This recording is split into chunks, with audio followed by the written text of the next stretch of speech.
The Window of Lies, a Judge Judy exposé of deceit and a $3,000 mystery. Imagine a young woman, let's call her Emily, standing in a courtroom, her heart pounding a frantic rhythm against her ribs, the sterile, bright lights of television studio making her palms sweat.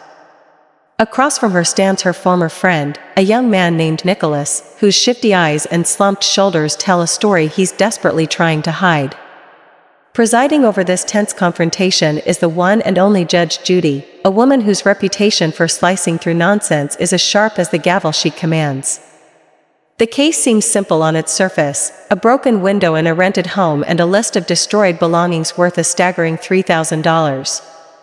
But as Judge Judy leans forward, her gaze laser-focused, a simple question about a pane of glass is about to shatter a carefully constructed world of lies, exposing a tangled web of government benefits, unexplained luxury, and a lifestyle that doesn't add up.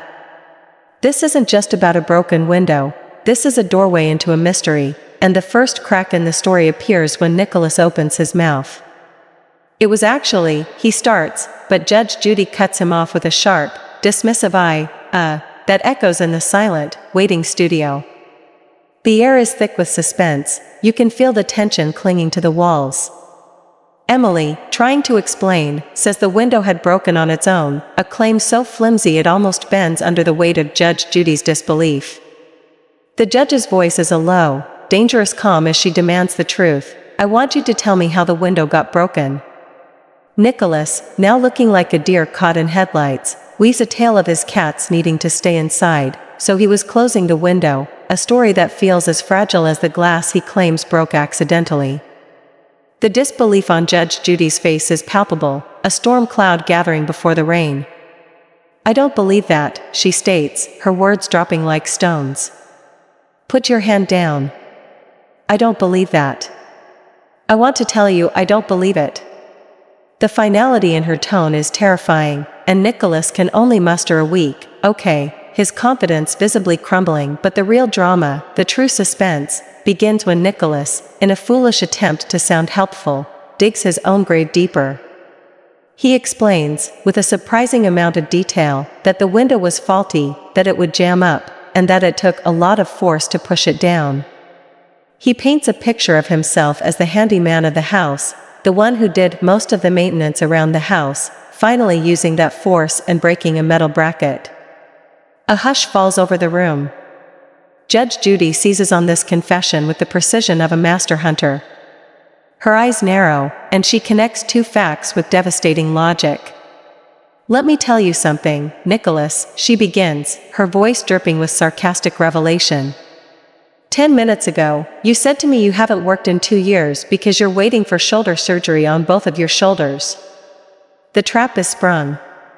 Now you're telling me that you needed an awful lot of strength to pull this window down. You were the one who pulled the window down and you do all the maintenance around the house. The contradiction hangs in the air, suffocating.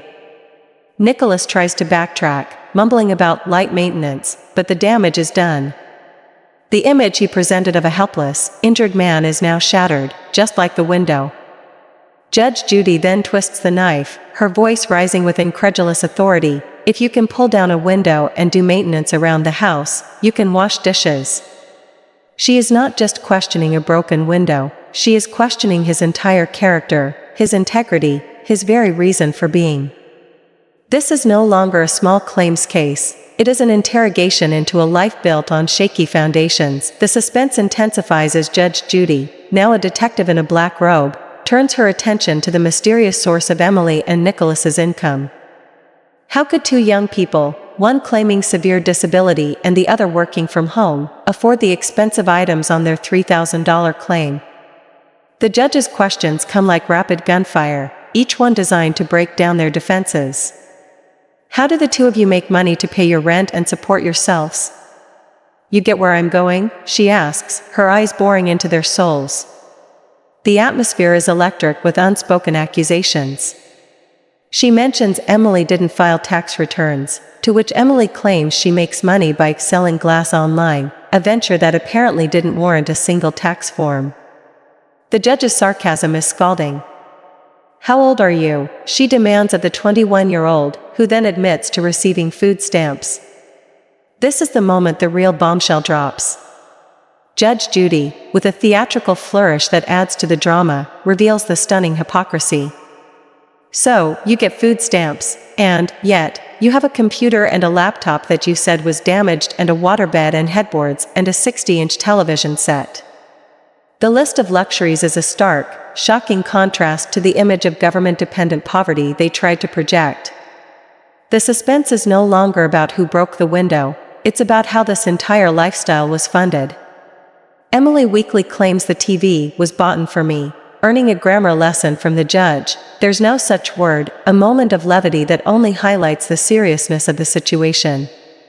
The judge then delivers her masterstroke, revealing she knows about the couple's marijuana plants, which were allegedly ripped out during a dramatic confrontation involving Emily, her new boyfriend, and 5 other trucks that pulled up on the property, a scene of pure chaos and threat that adds another layer of danger and intrigue to this already convoluted story. But Judge Judy has had enough. The mystery, for her, is solved. She doesn't need to know the sordid details of their income, the evidence of their duplicity is plain. With final, crushing authority, she declares her disinterest in their $3,000 claim, seeing it for what it is, an audacious attempt to get money for luxuries they never honestly earned, funded by a system meant for the truly needy. The window was just the beginning, the real break was in their story, and Judge Judy was the only one who saw the cracks from the start. Lesson for the listeners and viewers. The drama in this courtroom serves as a powerful, real-life lesson that honesty is the most valuable currency you possess. Lying, whether to a judge, a government agency, or even to yourself, creates a house of cards that will inevitably collapse. Trying to profit from a system designed as a safety net, while living a life of luxury you cannot legitimately afford, is not only morally wrong but legally perilous. The truth has a way of revealing itself, often at the most inconvenient time, and as this case so vividly illustrates, no story is strong enough to withstand the sharp, unwavering scrutiny of justice. You can replace this text with any text you wish. You can either write in this text box or paste your own text here. Try different languages and voices. Change the speed and the pitch of the voice. You can even tweak the SSML, speech synthesis markup language, to control how the different sections of the text sound. Click on SSML above to give it a try. Enjoy using text-to-speech.